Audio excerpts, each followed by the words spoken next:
जी। Mac, आप शायद जानते नहीं हैं कि मैं आपको गुरु मानती हूँ। आपकी जान पहचान हुसैन साहब से कब की है? अरे वो मैं बताऊं तो आपको पता चल रहा है कि मेरी उम्र भी क्या है। नहीं आप मैं तो बूढ़ी होते जा रही हूँ और हुसैन साहब जवान होते जा रहे हैं। मैं तो शायद 18 साल की थी। वो पहली बार मैं ट्रेन में अकेली जा रही थी, तो स्टेशन में आए थे, तो मैंने कहा please please you also come, मुझे तो बहुत डर लग रहा है। तो बस ट्रेन में बैठ गए। बम्बई पहुंचे तो दूसरी दिन मैं कोई जनरल साहब के घर रह रही थी, तो सुबह आया हुसैन साहब, एक खटारा फिएट था उनके पास, याद है? तो वहाँ सेंट्री ने उनको रोका, बोला क्या है? तो बोली अंजलि बेबी को लेने आया हूँ, मैं ड्राइवर हूँ। तो सेंट्री ने बोला अंजलि बेबी की ड्राइवर आ गए।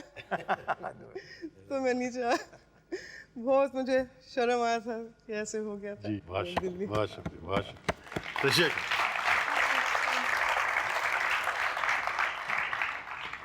हुसैन साहब, आपके एक जानने वाले हैं, आपकी बहुत सारी आदतों से भी वाकिफ़ हैं, और वो एक मैसेज आपको इस पर्दे से दे रहे हैं और एक माहौल के बारे में भी जिक्र कर रहे हैं।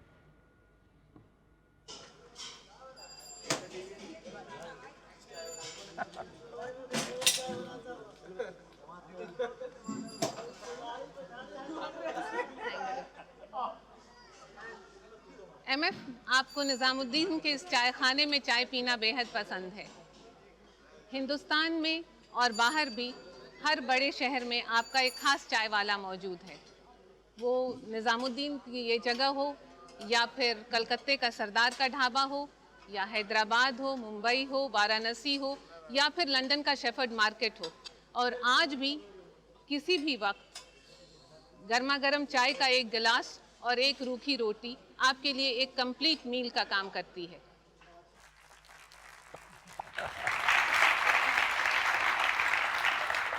हुसैन साहब, चाय पीने का वक्त हो या ना हो, कामना जी से मिलने का वक्त ज़रूर है।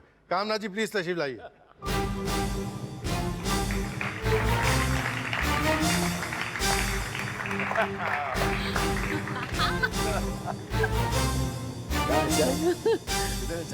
चाय का ग्लास। थैंक यू कामना जी, आप उस चाय वाले के ढाबे से सीधा यहाँ चली आई, बड़ा कर्म फरमाया आपने। आप हुसैन साहब को मतलब चाय के ढाबों की इनकी जो इंटरेस्ट है इनका, नहीं, उसके चाय अलावा का एक ढाबे का इंटरेस्ट इनका बताते हैं कि हम लोग दातागंज बख्श की दरबार में गए जी। तो MF ने कहा कि आप तुम हाजिरी दे आओ, हम यहाँ बैठ के ढाबे में चाय पी लेते हैं। तो हम अंदर चले गए, वापस हाजिरी लगा के जो वापस हुए तो देखते हैं कि एक बुज़ुर्ग सी औरत इनकी कोशिश कर रही हैं कि 2 रुपए इनके हाथ में दे दें, और दरख्वास्त कर रही हैं कि बाबा हमारे लिए दुआ कीजिए। सो हुसैन अवाक बिल्कुल, बिकॉज वो इनको कोई पहुंचा हुआ फ़कीर समझ बैठी थी, बरहना पा, नूरानी चेहरा, तो ये चलता रहा। तो फिर खैर मैंने भी कहा कि मेरे लिए भी कुछ दुआ कीजिए। वो अभी तक नामंजूर है। आपने 2 रुपए दिए थे इनको? नहीं तो फिर ऐसे ये गलती हो गई बस। बाकी तो ठीक रहता। आप प्लीज फिलहाल तशरीफ,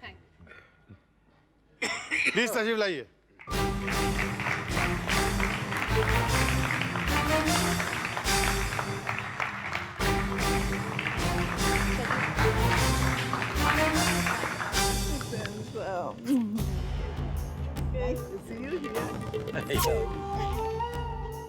आइए राशिदा जी, और अंजुम जी आप भी तशरीफ लाइए। राशिदा जी, बहुत कम लोग हुसैन साहब को उतना जानते हैं जितना आप जानती हैं। हुसैन साहब की क्या ऐसी पर्सनल खासियतें हैं जिनके बारे में आप जानती हैं और हम नहीं जानते? बहुत इमोशनल हैं हुसैन साहब जी, जो कि हमने देखा है उनको। एक बार मदर टेरेसा को मिलने गए, उनकी इमेज जो इटर्नल मदर की इमेज और दूसरी उनकी प्रेजेंस, इतने ओवरवेल्म हो गए हुसैन साहब इमोशन से कि वो जो तूफान बरसों का रुका हुआ था वो आंसुओं के ज़रिए रुका नहीं, बह गया। सॉरी, एक चीज़ और है, जहाँ पर इनको खुली दीवारें जो होती हैं ना सफ़ेद, वो बहुत टेम्प्ट करती हैं। एक बार इंदौर के इनके एक बचपन के दोस्त थे, उनको मेरे ख्याल से 70 साल के बाद मिले थे। उनके घर गए तो सामने खाली दीवार थी, एकदम सफ़ेद और खाली बड़ी दीवार। पेन तो होता है इनके पास, उसके बाद उस दीवार पर घोड़े दौड़ने लगे। थोड़ी देर में इनके दोस्त की बीवी ने उनको अपनी मियाँ को अंदर बुलाया, ज़ोर से आवाज़ दे के वो अंदर गए। तो जब अंदर गए तो बड़ी ज़ोर से आवाज़, घर छोटा था, उन्होंने डांटा कि अभी अभी पुताई कराई है और तुम्हारे दोस्त ने दीवार ख़राब करी, तुमने मना भी नहीं किया। अपनी आत्मकथा लिखी है हुसैन साहब ने और बहुत अच्छी लिखी है। उसका टाइटल बड़ा वैसा है, ज़रा फिल्मी है, लंबा। वो क्या टाइटल है? कि दादा की उंगली पकड़े एक लड़का, माँ दे गई नाम मकबूल और बने फिरते हैं MF हुसैन।